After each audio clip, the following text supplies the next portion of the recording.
ভারতের প্রধানমন্ত্রী নরেন্দ্র মোদী চাইলেই শেখ হাসিনাকে ফাঁসির দড়ি থেকে বাঁচায় দিতে পারেন। সেটা কিভাবে, বিষয়টা আপনাদেরকে একটু ক্লিয়ার করে বলি। আপনারা জানেন গত জুলাই অভ্যুত্থানে শেখ হাসিনা মানবতা বিরোধী অপরাধ করছিল।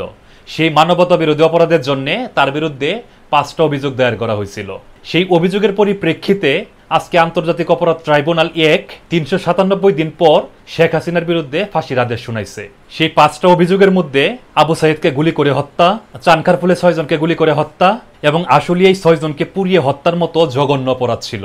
রায় শুনাইতে গিয়ে বিচারকরা জানাইছেন শেখ হাসিনার বিরুদ্ধে যে অভিযোগগুলো ছিল সেগুলো প্রমাণিত হয়েছে, কারণ শেখ হাসিনার একাধিক কল রেকর্ড বিচারকরা পড়ে শুনাইছেন। শেখ হাসিনার বিরুদ্ধে যে ঐতিহাসিক আজকে রায়টি হয়েছে সরাসরি সম্প্রচার পর্যন্ত করা হয়েছে।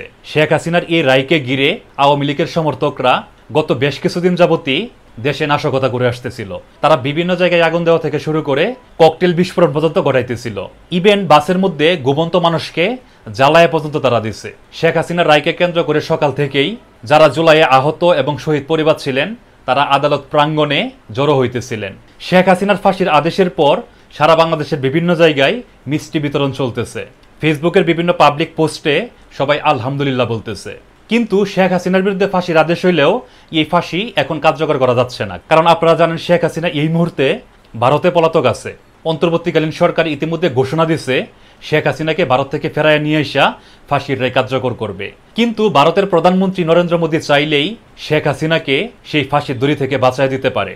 বিষয়টার জন্য বাংলাদেশের আইন সম্পর্কে একটু জানতে হবে। বাংলাদেশের আইনে আছে, যদি কোনো গর্ভবতী মহিলা সাজাপ্রাপ্ত হয় তাহলে তার সন্তান ভূমিষ্ঠ হওয়া পর্যন্ত আদালত চাইলে তার সাজা মওকুফ করতে পারে। শুধু তাই না, সন্তানের ভবিষ্যৎ নির্ধারণ না হওয়া পর্যন্ত তার সাজা মওকুফ করে রাখতে পারে। শুধু মওকুফ না, আদালত চাইলে সেই মহিলাকে বিশেষ সুবিধা পর্যন্ত দিতে পারে। এখন শেখ হাসিনা যেহেতু পলাতক অবস্থায় ভারতে আছেন, ভারতের প্রধানমন্ত্রী নরেন্দ্র মোদী চাইলে শেখ হাসিনার এই উপকারটুকু করতে পারে। ভারতের প্রধানমন্ত্রী নরেন্দ্র মোদী যদি এই উপকারটুকু করেন তাহলে শেখ হাসিনা বাংলাদেশের আইন অনুযায়ী নিশ্চিত ফাঁসির দড়ি থেকে বেঁচে যাবেন। যেহেতু শেখ হাসিনার সঙ্গে বাংলাদেশের সঙ্গে ভারতের সম্পর্ক স্বামী স্ত্রীর মতো ছিল, আমার মনে হয় শেখ হাসিনা এবং তার সমর্থকেরা যদি ভারতের প্রধানমন্ত্রী নরেন্দ্র মোদীকে অনুরোধ করেন তাহলে তিনি সেটা ফেলবেন না। শেখ হাসিনার এই উপকারটুকু তিনি হয়তোবা করবেন। শেখ হাসিনাকে ফাঁসির দড়িতে ঝুলবেন, উনি ফাঁসির দড়ি থেকে বেঁচে যাবেন, এটা সম্পূর্ণ এখন নির্ধারণ করতেছে ভারতের প্রধানমন্ত্রী নরেন্দ্র মোদীর উপরে। ধন্যবাদ সবাইকে।